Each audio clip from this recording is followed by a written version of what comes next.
Hi everyone, this is the Do3 Podcast. This is for anyone who loves swimming, cycling or running, or of course, likes to do all three. My name is Dave Knight and I'm a professional triathlon coach based in the UK. Along with my excellent co-coaches, who you'll get to know along the way, we spend our daily lives helping those who love to swim, bike and run. We want this podcast to inspire you, motivate you, make you laugh and cry, have fun and learn a thing or two. We want to help you get the most out of the sports that you love. I'm glad you found us and we hope you stick around. Welcome to the Do3 Podcast.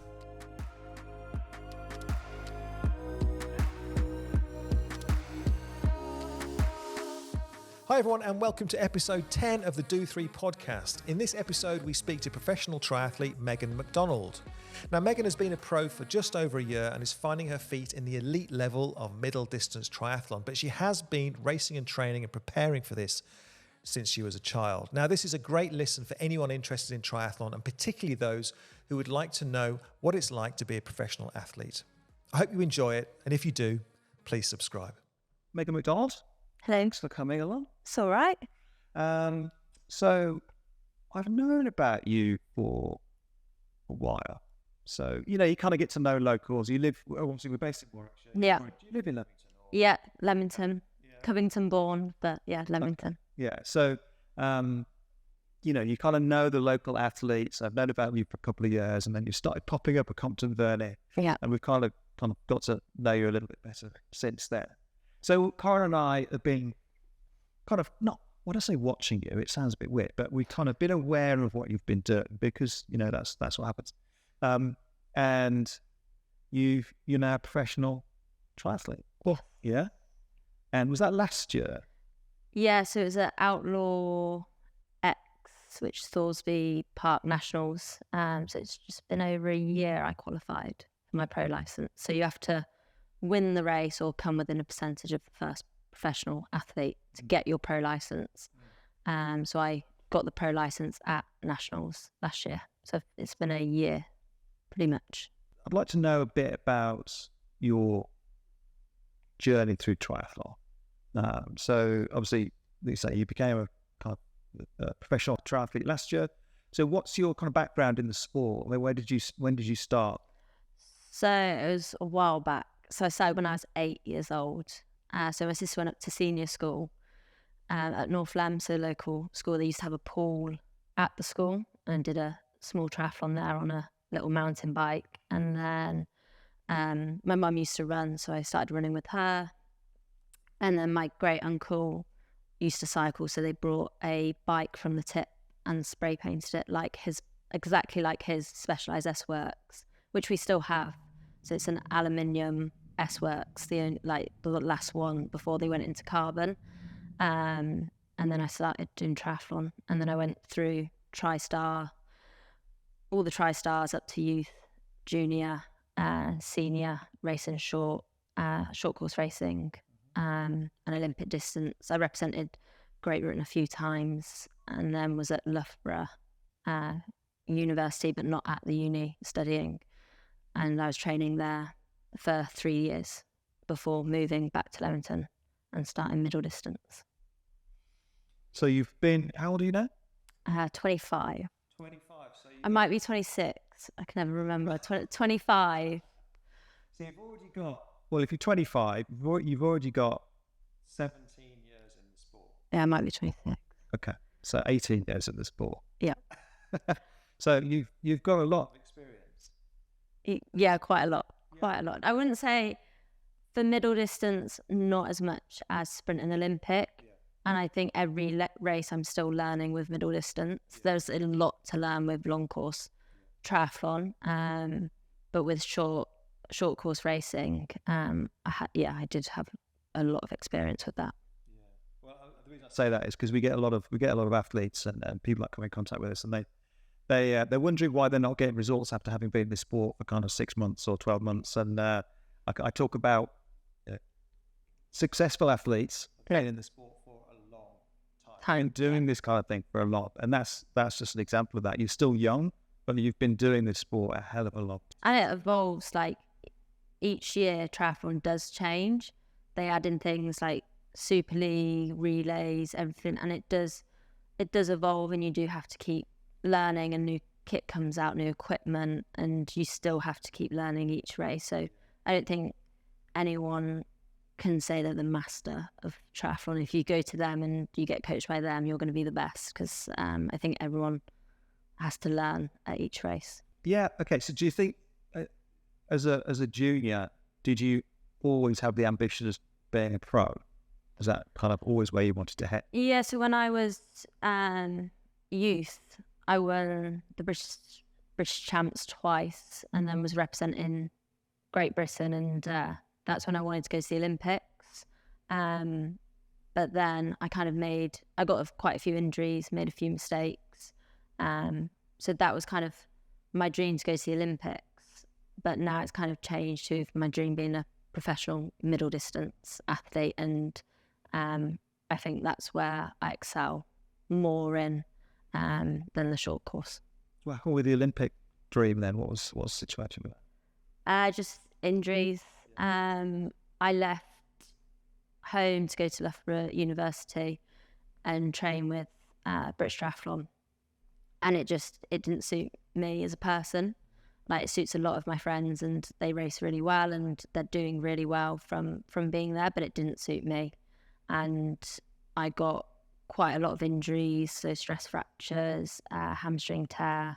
I didn't get consistent training, and with sprint and Olympic distance, you have to have consistent training. You need to be there all the time and build and learn, and I just couldn't do it. So I left Loughborough about 4 years ago now, and I don't think I was happy at the time. I think I was in quite a low state of mind. So, and since being back at home in Leamington, everything started to pick up, and I'm probably the most consistent I've ever been in my triathlon career. What do you think was causing the injuries? Was it the type of training you were doing, or was it just, some people are a little bit more prone to that? It was the unknown. Like, I went into Loughborough very young, and then training with people that are more experienced, and then not recovering properly, not doing the right things, had an effect. And then I shut myself off from my family, and kind of went on the road of the coaches know what's best. I don't need my family, even though I was still very young at the time. And that was kind of the wrong thing to do, because my parents knew me very well, obviously. So kind of doing that and shutting myself off could have caused like the injuries. And when you're not happy, I think injuries can pop up even more. I used to obviously see them every day, and then you go to a centre, and I was kind of like, these coaches know what they're doing. My parents, they want the best for me, but these are the people I need to listen to. And I think that's kind of where I went wrong. I went from what I used to do, what was making me good, to what everyone else was doing. And that's kind of where it went wrong, because not every athlete is the same. And you need to do what's right for you, where I was doing what's right for other people. Yeah. And who were you training with there? Anyone that we know? Jodie Simpson, Sophie Caldwell, Olivia, and loads of others, but they're all still close friends. So I saw Jodie the other day. So you've gone on your own journey now. Yeah. Do you kind of have some regrets in terms of not staying in that world? I wasn't happy. So to be happy, like, I'm now happy, and I can see that, like, I know that they're there if I ever need to message them or anything. I know they're still there, and I'll see them at races, but I don't think I'd be where I am today if I was still in Loughborough. So tell me about the. I mean, there'll be people listening to this and watching this who may have an eye on going down the professional sport route at some point. So can you talk us through the process for becoming a professional? Well, I can try. It's all on a document on BTF, and they change it, I think, each year. But there is gateway races. So for me, there was 2 outlaw races. So Outlaw Half Nottingham at the start of the year, and then whatever the nationals would be. So that was outlaw X, and then you could also qualify with percentages. So it looked at one race being within 4% of the first professional woman that crossed the line at 70.3 Ironman. And then I think there's other ones like qualifying through winning Kona as your age group or overall win. I think you can qualify. So I was chasing it. Well, I wasn't chasing it. One year I knew if I won one of the races that I would qualify, but I wasn't going for it that year. It was just see if I like middle distance. So I did Outlaw Nottingham and came second within about 20 seconds of the winner. It was close. So Lydia got her pro license there, and then I was chasing it for the year after. And I tore my calf in the first race on the run, and then I qualified and won Outlaw X later that year. So it's quite a hard process. But if you pick certain races, then you can find out how close you are. But then you want to be close to the first professional athlete, because you don't want to qualify for your pro license and then be really far off. And it's hard to know whether you should take your pro license once you've got it. Because are you going to be happy racing nearer the back or the middle, or do you want to keep winning age group races? I guess that's always been. I mean, I've had relationships with professional athletes in the past, and been on the borderline in terms of, do you go pro, do you not go pro, and if you go pro, are you going to be towards the back of the field? In which case, well, you're not going to earn any money from it if you're back of the field. Or do you wait, or do you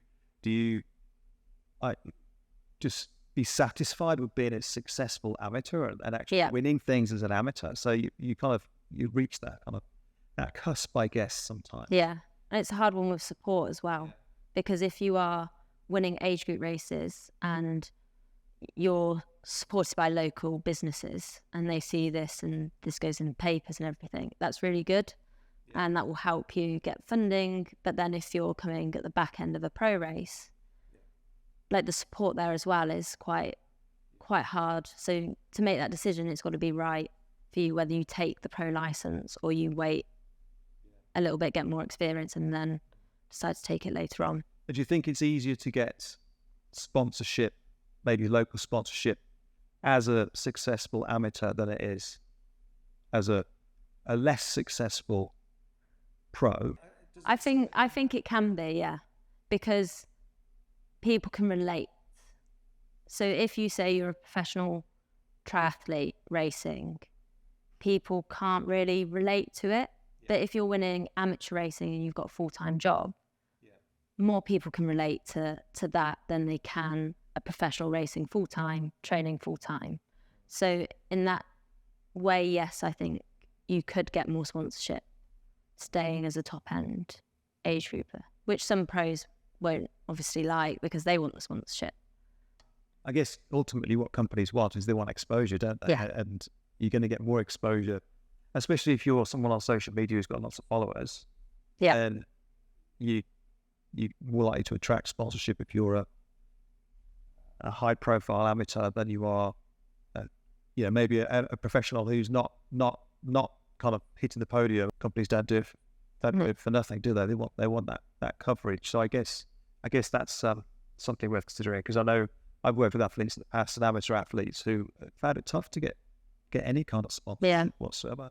So we've noticed when I was looking at your website today and doing a little bit of research on you, and just you seem to have loads of sponsors. You've got like on your website, you've got a long list of sponsors across the top there. So you've obviously done okay at finding your sponsors. I mean, how have you gone about doing that? So I contact them myself. So I've been with Liv and now KDEX for around 10 years. So I picked them up really young, and then other sponsors have been in contact through Instagram, or I've approached them to use their products. So a lot of my product sponsors are only product sponsors. Yeah. And then I have financial sponsors that are local. But I do it all myself, which is difficult, doing it myself, but the relationship is there, and I understand what the company wants from me, because it's not all about them giving me things to use. It's about what they get from me as well. So if I can find that right balance, and every company is different on what they need back in return. So it's finding out what's right for them, and I try and do my best, because I think it's part of the job. As a professional triathlete, you should be looking at doing social media as well, and advertising the brands that are supporting you, because that's the way you get to races. Because without that support, prize money isn't going to get most athletes to races. So you have product sponsors and financial sponsors. It must be tough to get financial sponsors, people who will actually give you money. Yeah. Yeah. It is. How does that process happen? So at the start of the year, I put a PDF document together about myself, and then searched local businesses, went to a few meetings, and then found people that were interested in triathlon and to support me, which I did. So I found the transport consultancy that are down the road, and then EH Capital, which is a property business. So those are my two financial sponsors, and both local. So I see them at least once a month and have a nice chat. And they've actually, like TTC have come to races to see me as well. So it's just having a relationship with them, and being that they're local makes it easier. So when you put your kind of proposal together, your document, will you say this is just me and looking for support, or were you a bit more direct in terms of ideally I'd want financial support, or did you have that conversation a little bit further down there? So it was purely financial support on the document, and then it was outlining what I could do for them. Okay. But then it also kind of stated if it needed to be changed, if they wanted more social media posts, if they wanted their logo on kits, then it's different and tailored to them. But it's very hard to kind of put a number on yourself. So how do you know where to pitch it? Yeah, it is hard, and I'd say I'm pitching it at a good amount at the moment, where it's enough to probably break even with going to races. Okay. But then if you look at the top 10 in the world of triathlon, they're probably earning bucket loads and asking for a lot. So mine is peanuts compared to the big picture. You've got to get in there and start, haven't you? Definitely. But what do you tell us about the results that you've had so far? This year, or? Well, what's been your highlights since you've become a professional? I think my highlight so far has been the third in Gran Canaria. So Challenge Gran Canaria, I came third. Annie Haug won the race. So to race on the same stage as her is incredible. To be fair, I was just happy that I didn't get lapped on the run by her. Like, she was flying around that run course. But to come third in my first race this year as a professional was the highlight. And then it's just been enjoying racing with professionals, like learning and going to these races and connecting with people is. But this year has been about learning. So I've done more races than I ever have. For middle distance, I've done 7 so far. Finished 5. I DNF'd and in 2. But yeah, it's been a great learning curve this year, definitely. Well, I saw you. I saw on social media that you. Well, it seemed like you were racing every fortnight. From what I saw, it seemed to be. Yeah, it was a lot. Quite frequent. And how did you find? You're doing it. I mean, it wasn't. I don't think it was every fortnight, but it seems to be. So, how did you find preparing yourself and racing and recovering that frequently? How did you find that? Difficult. Yeah. It was really difficult. So after Gran Canaria, I got sick, and then I was racing in Marbella, 2 weeks after. And because it's all booked and paid for, you can't just turn around and say, I'm not going. And I was still ill near enough on the build up to the race, and got onto the bike and had no power. So that was tough, being 2 weeks apart. But I think you start to learn your body a bit more, and I think that I could maybe if I didn't get sick, it would have been okay. So I think I can get away with racing a weekend and then have 2 weeks off and race again. But then after that, I'd need a block of training, where this year hasn't kind of been that. I think I've had four weeks max. So after I DNF'd in Challenge London, I had a complete week off. So my next race is in two weeks, and I've had so far now 3 weeks of consistent training. So a good block into racing. And I think for Gran Canaria, I peaked well for that race, and that was the race I peaked at, and I've tried to hold form. So hopefully I can peak again in the next race. San Marino, Italy. Okay. Nice and hilly, so road bike. And what's your strengths and weaknesses then, would you say? For middle distance, I think I've got strength in the swim. I can mostly come out front pack unless there is the top swimmer swimming. And then bike, I can hold my own. And then my weakness is the run, I would say. Okay. What's the plan to pull the run up to the same level? Just consistency. Okay. It's a lot of hard work and making sure I don't get injured, get the consistency, and it will hopefully keep chipping away at it. But the main thing is not getting injured. Yeah. And I think as an athlete, it's very hard to say to stop. Maybe let's talk about your training in a second. But I just wanted to finish off the kind of the financial side. And again, this is more for people that are wondering how this kind of stuff all works. I mean, I can remember years ago, I used to think professional athletes were all, they get paid to fly there, and they get paid to stay in hotels, and everything's paid for. Yeah. They earn the money and this kind of stuff. And I don't think it's quite like that, is it? No, it depends I think it depends who you are as a professional. So I'm in the top 100 of the Professional Triathlon Organisation. Mm-hmm. So with challenge races, there's certain races that will help in hotel fees. Okay.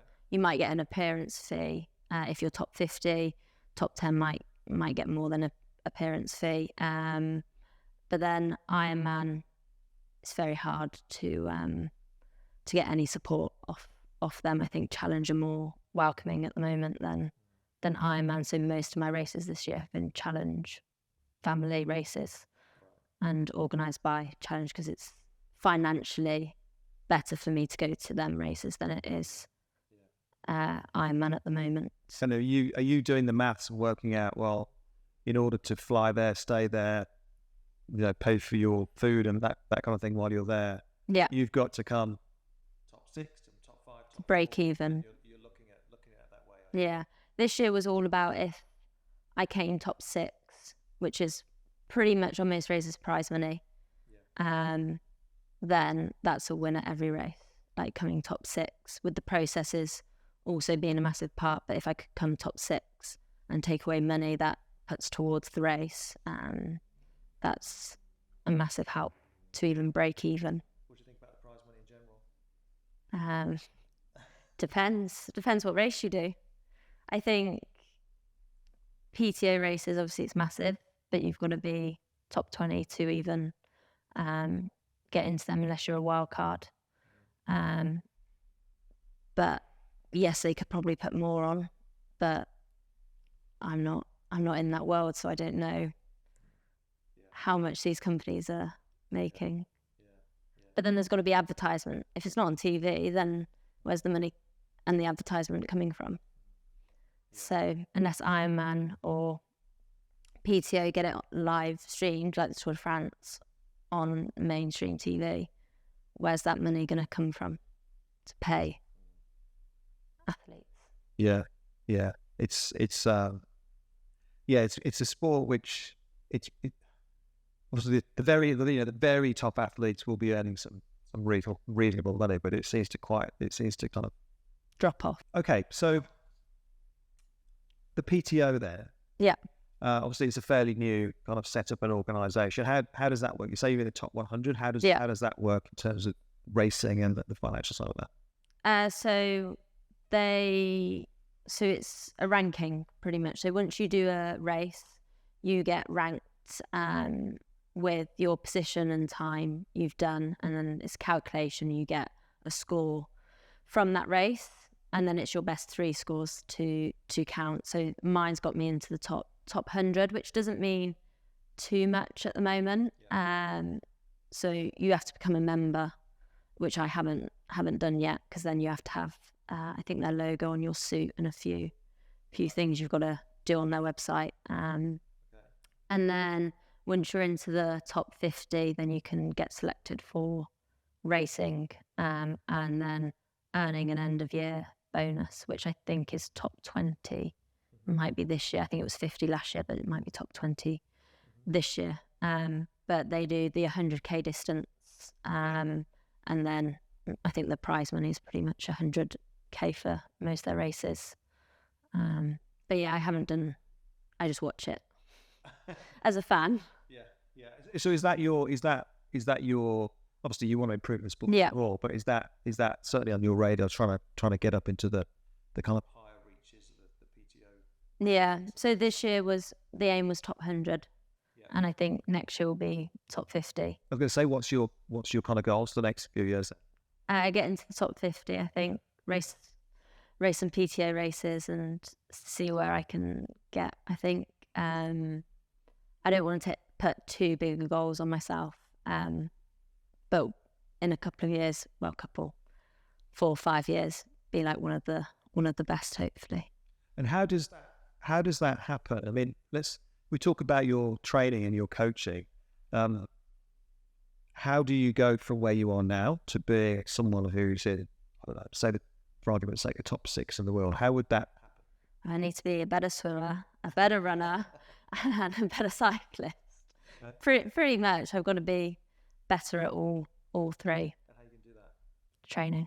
Just train consistently, smart, and hopefully each year it will just progressively get better, and hopefully one day be top 10. So what's your kind of coaching setup then? So I'm coached by Mark Matthews, and then I swim with City of Coventry in their elite squad, so with very young swimmers, and then I run with the local running club sometimes every Thursday. So Mark sets the whole program.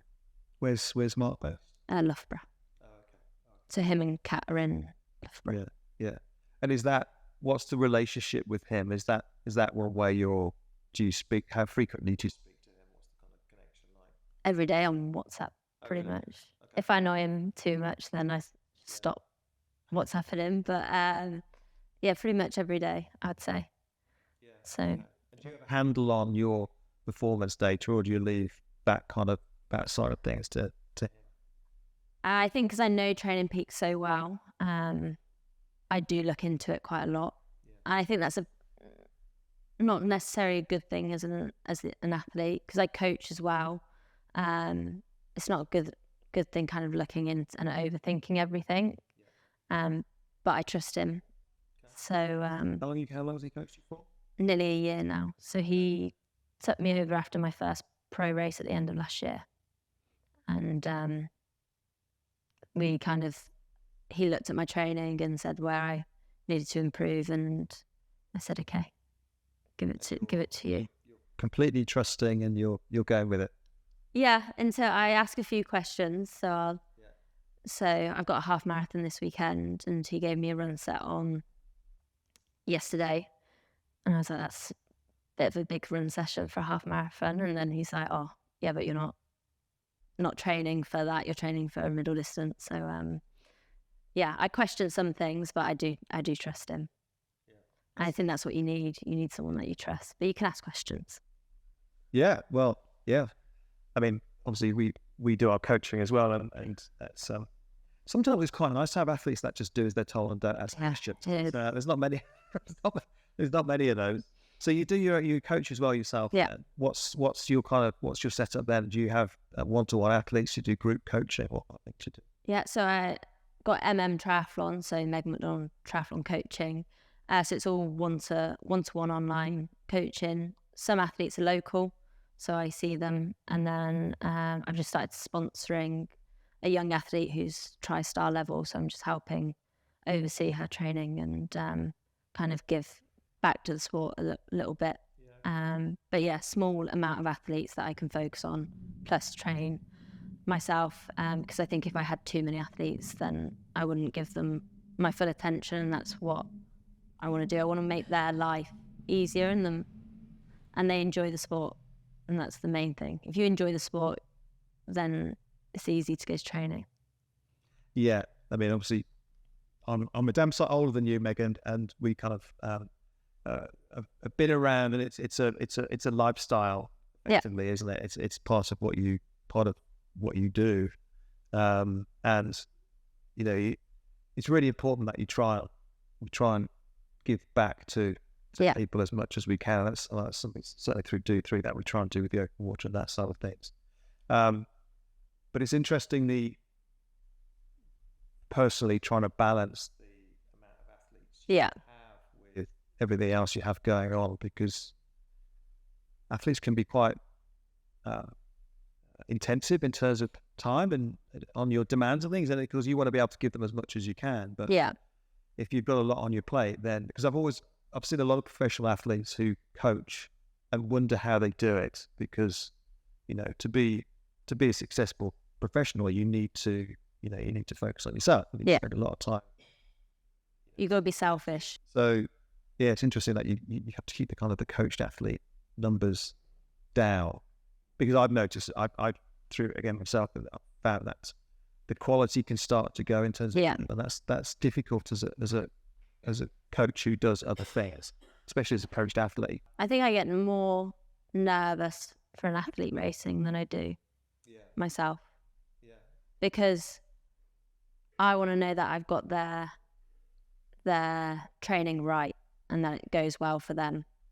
And I think that's more nerve-wracking than me standing on the start line and knowing that I'm the person that's doing the swim, bike, run, where as a coach you've done the training, you've put it in, but they've done it and they're going to race it, and you've just got to watch. I feel it's so hard. Yeah. And you feel, I don't know if you about you, but I feel responsible for them. Yeah. So if the train if it doesn't go well, the race doesn't go well. It could be something that they do, that they do something bonkers in the race, but you still feel responsible. For that outcome, don't you? And it's an interesting one to try to deal with as a coach. Yeah. I definitely think I've got a coach and then an athlete mind, two separate.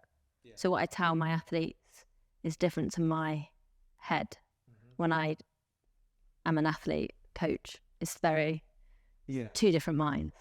Yeah. It's funny how you can do that, isn't it? I mean, again, I'll tell athletes to do this, that, or the other, and then I don't do that myself sometimes. We shouldn't really say that out loud, really, but that's what happens, isn't it? You want to do the best for them, but sometimes, I don't compete in the same way that you compete, but make shortcuts and don't do the things I should be doing. But again, it's a different ball game for you as it is for me now. But yeah, that's really interesting. So in terms of if people want to get hold of you, how could they reach out to you? Do they want coaching, or just want to kind of get in contact with you generally? Website, so Triathlon, or all social media platforms is Meg MacTri. So Instagram, TikTok, I don't really do YouTube, and Facebook. It's all the same to make it simple, but mostly Instagram is where I spend quite a lot of time. Okay. And you haven't got plans to go hell for leather on social media No. kind of stuff.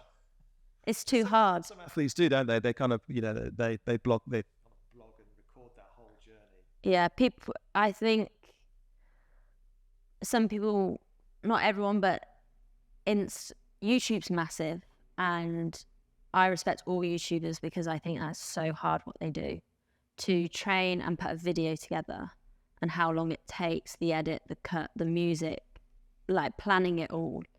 It takes so much time where you could be recovering. I do Instagram where it's a 30-second reel, but it takes probably like an hour to do, to sync the music, to add text. And that's enough. That's enough for me. Like, you have to think about doing it. Otherwise, if you're not relevant, then it's very hard to keep the following going.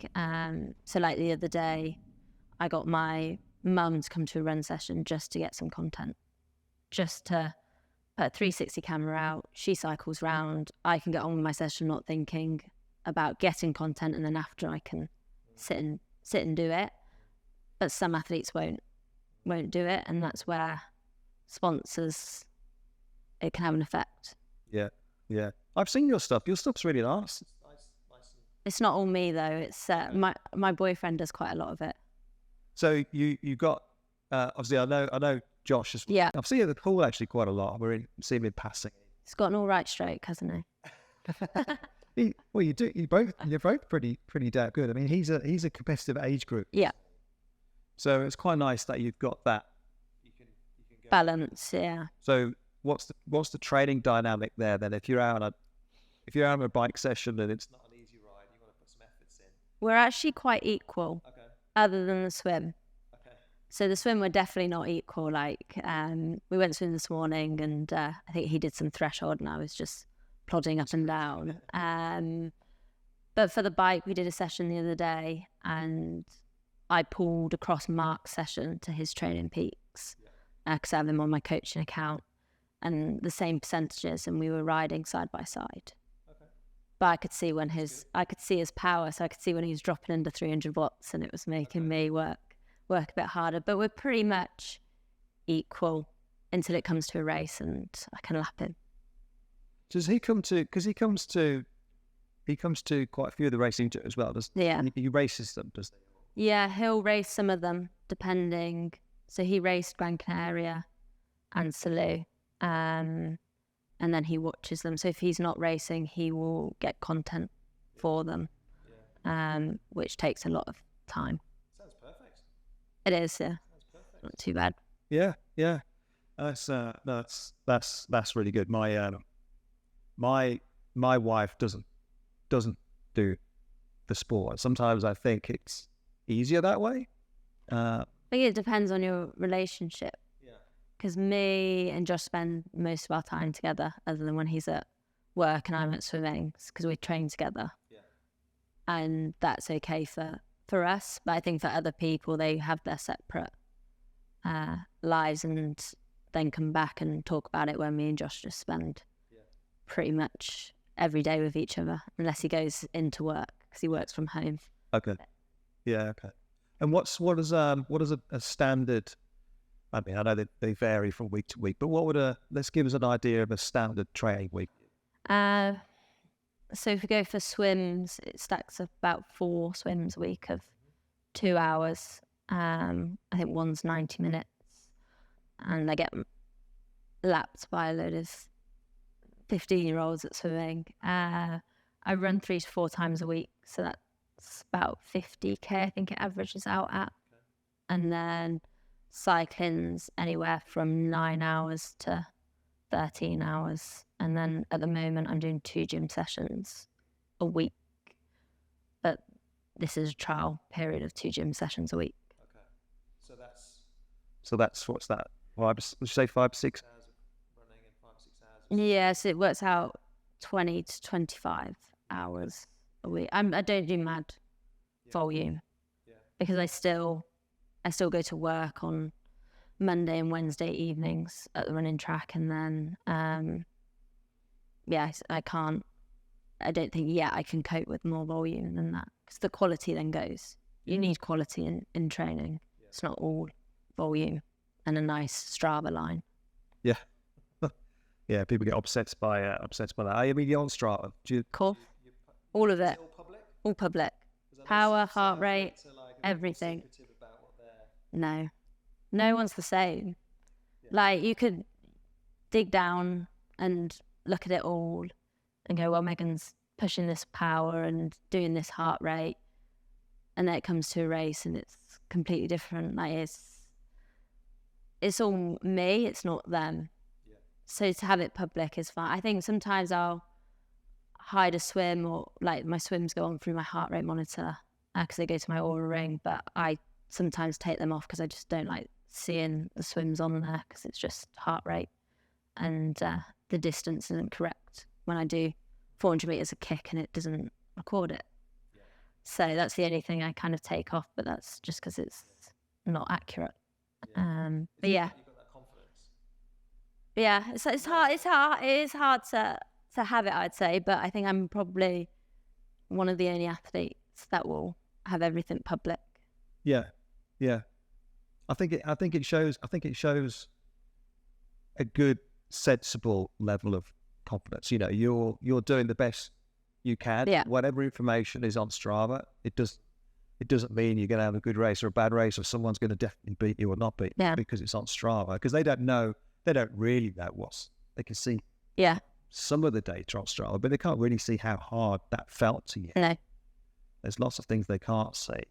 They can't see if I've done a gym session before. I don't put gym on because I don't record, but they can't see that. They can't, see how I'm feeling, what the temperature was, if I've eaten something that hasn't agreed with me. They can't see anything. They just know it from what it is on Strava. So if it's, I do really like Strava, as in I like going on it, but it can be a curse a little bit because you're always constantly looking at what other people are doing.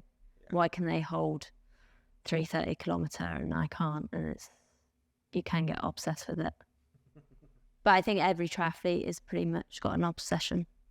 Yeah, well, I mean, I used to be exactly the same way, but I've kind of got to the point now where it doesn't matter so much. And I put everything. If I go for a walk or I go for a run with my wife, it all goes on there, and it's like, well, who cares? It doesn't really matter that much, does it? So what you mentioned, you just kind of touched on, you may have eaten something and that may have affected your training or whatever. So what's your nutrition like? How do you arrange your meals and the dietary side of things? Fuel every training session. So sponsored by Science and Sport, so I get product from them. So most hard sessions I'll have a protein shake after, but I don't think I'm restricted to any foods. I had a bad stomach at Swansea middle distance, but that was because I made some mistakes before the race. Like I got a meal deal from Tesco's and things like that, that as a professional, like you can't really leave anything unturned. So I've started to learn a bit more about kind of eating very plain before racing, which I actually haven't tried yet. So I've got a rice cooker to eat plain, which was really boring before London, and I didn't even get to race. But I think if you fuel your body correctly, you'll be more consistent and race better than underfueling, getting injured and not racing. You got to fuel your body. So a balanced diet and making sure you recover is key. Would you say you're kind of really dialed in with it, or are you just kind of fairly relaxed in terms of, are you looking exactly what you're going to be doing that day and working out the kind of the energy requirement for that? No. Are you much more kind of casual than that? But I'm quite casual, I'd say. Yeah. Just making sure I have breakfast, lunch and dinner and recovering on the fuel during. So if it's a key bike session, then I'm having 80 grams of carbs during that session. And then long rides, I'm at least having 40 per hour. So I look at in fueling the session and then recovering after, and then having the balance of breakfast, lunch and dinner. But you enjoy your food? Oh yeah, I love chocolate. I think a lot of triathletes do. I know a guy who just purely sees food as fuel, like throughout his life. So not just training fuel. So he doesn't enjoy eating. So like a Sunday meal, Or like an evening meal, he'd rather have a pill. He'd rather have a shake, and there are some people like that. They just don't get the pleasure out of food. I mean, I know I get lots of pleasure out of food. Particularly, I've got a soft spot for sweet things and chocolate, and I think most athletes seem to. It's interesting you say that. I years ago I was in St. Moritz with Brett Sutton about 5 or 6 years ago, and went to Nicholas Spirig's house. Yeah. And we were doing something over there, and I can't remember the brand of the chocolate now. But she was talking about fueling her training sessions with chocolate. People have dark chocolate before running. Yeah. I can't remember. I think Gwen Jorgensen does it as well. Has like dark chocolate before a run. But I think if you if you limit yourself and say, I'm not having chocolate, you'll end up craving it. And then if you're that sort of person, I think I could be better with my diet, yes. But at the moment, it's okay. Yeah. Okay. You've got to have some pleasure in your life, haven't you? Yeah. You can't take it all. Riding bike and doing sport is about chocolate and cake for a lot of people, and I think at the right kind of level. That's A long ride is about a cafe. Stop. Right, Megan. Well, thank you very much. I think that's it for today. Yeah. I really appreciate your time. And again, if people want to contact through your website, Yeah. website again? mmtriathlon.co.uk. Or through social, if they just look on social media for Megan. I hope so. If I do my job properly, then I should be pop up on social. And the next race is again, I'm sorry. San Marino. If I say it right, yeah. Yeah. Who else is racing?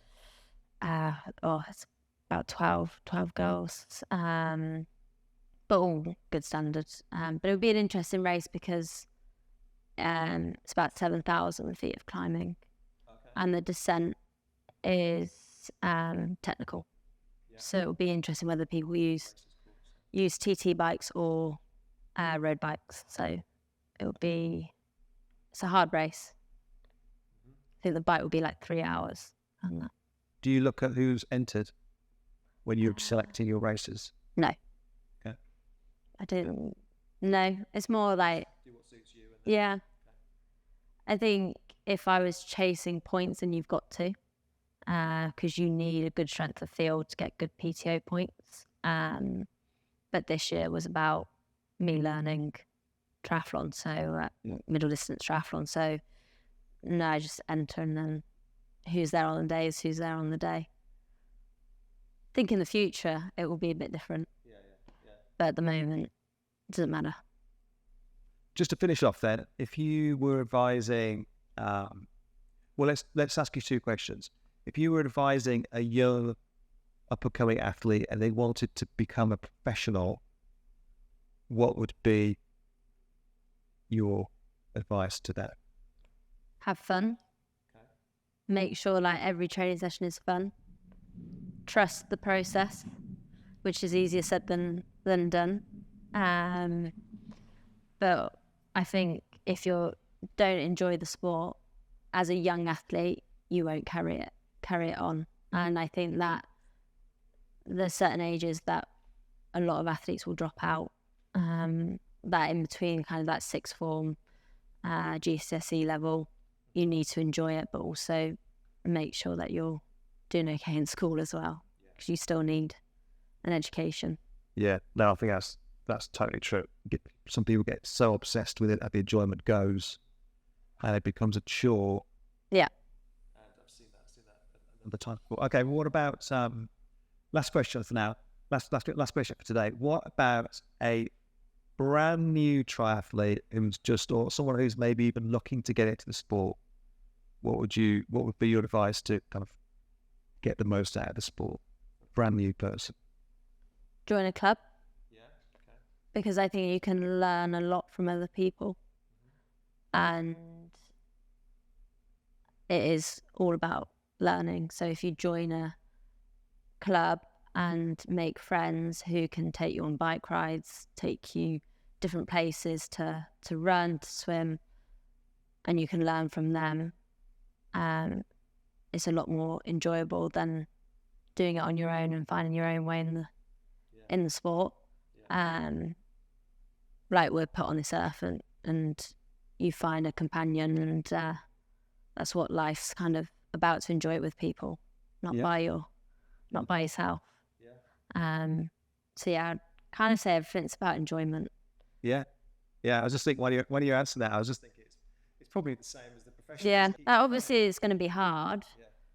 Like, you do the sport to push limits and see where your body's capable of going. Like, being a professional triathlete isn't easy. Like, I don't do it for the money. I do it because I love the sport and I want to see where my body can go in the sport. And by doing that, I have to enjoy going to training. Because if I don't enjoy it, I'm not going to get up and do it. So yeah, join a club. It's easy to push yourself with people next to you. Yeah, totally agree with that. If you've got someone stood over you watching your watts on a bike session, you can get a bigger FTP, 100%. You can have a 5-watt increase, I would say, if someone's watching your power meter. Yeah. And triathletes would probably pay $1,000 or £1,000 for 5 watts. If you could buy power, they certainly would. Yeah, I wish I could buy power, to be fair. But no, I think enjoyment is a massive part of life. It's a good place to finish. Megan, thank you very much. It's all right. Thank you for having me. I hope you enjoyed that interview with Megan and found her insights into what life is like as a pro interesting. I'll post a link to her website and social media channels below, so please make sure you check those out. In our next podcast, we speak to Jamie Fuller, who's chairman and founder of EO. Now, EO make cutting-edge products for athletes, and in particular, the EO Swim Better. Now, this is a wearable device that's truly incredible when it comes to analysing swimmers' stroke dynamics. Now, we've got 2 of these devices at Do3, and in my opinion, they are truly groundbreaking. Subscribe and be notified when the next edition uploads. Thanks for listening, and we'll see you next time.